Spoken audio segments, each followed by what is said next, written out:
Sannyasa, its ideal and practice. A parting address was given to Swamiji by the junior sannyasins of the Mutt Belur on the eve of his leaving for the West for the second time. The following is the substance of Swamiji's reply as entered in the Mutt diary on 19th June 1899. This is not the time for a long lecture, but I shall speak to you in brief about a few things which I should like you to carry into practice. First, we have to understand the ideal and then the methods by which we can make it practical. Those of you who are sannyasins must try to do good to others, for sannyasa means that. There is no time to deliver a long discourse on renunciation, but I shall very briefly characterize it as the love of death. Worldly people love life. The sannyasin is to love death. Are we to commit suicide then? Far from it. For suicides are not lovers of death, as it is often seen that when a man trying to commit suicide fails, he never attempts it for a second time. What is the love of death then? We must die, that is certain. Let us die then for a good cause. Let all our actions, eating, drinking, and everything that we do, tend towards the sacrifice of ourself. You nourish your body by eating. What good is there in doing that if you do not hold it as a sacrifice to the well being of others? You nourish your minds by reading books. There is no good in doing that unless you hold it also as a sacrifice to the whole world.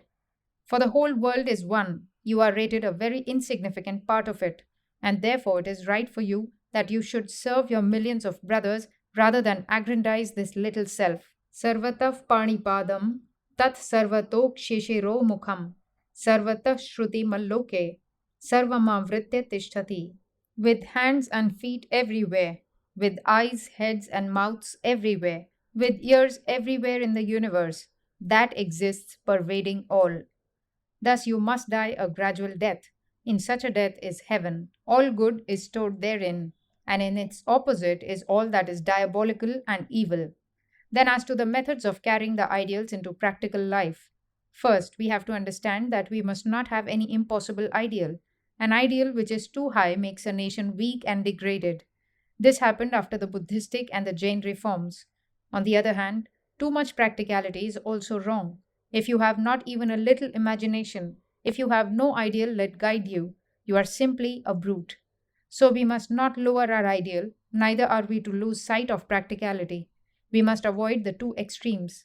In our country, the old idea is to sit in a cave and meditate and die. To go ahead of others in salvation is wrong. One must learn sooner or later that one cannot get salvation if one does not try to seek the salvation of his brothers.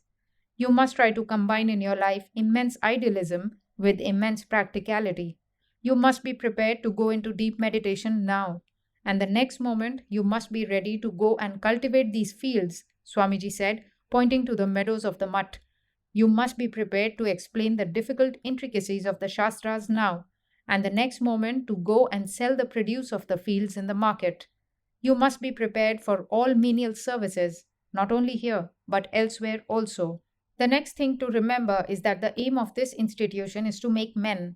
You must not merely learn what the rishis taught. Those rishis are gone, and their opinions are also gone with them. You must be rishis yourselves.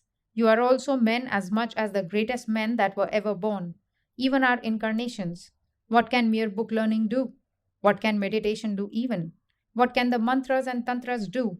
You must stand on your own feet. You must have this new method, the method of man making. The true man is he who is strong as strength itself and yet possesses a woman's heart. You must feel for the millions of beings around you, and yet you must be strong and inflexible, and you must also possess obedience. Though it may seem a little paradoxical, you must possess these apparently conflicting virtues. If your superior order you to throw yourself into a river and catch a crocodile, you must first obey and then reason with him. Even if the order be wrong, first obey and then contradict it. The bane of sects, especially in Bengal, is that if anyone happens to have a different opinion, he immediately starts a new sect. He has no patience to wait. So you must have a deep regard for your Sangha. There is no place for disobedience here. Crush it out without mercy. No disobedient members here. You must turn them out. There must not be any traitors in the camp. You must be as free as the air, and as obedient as this plant and the dog.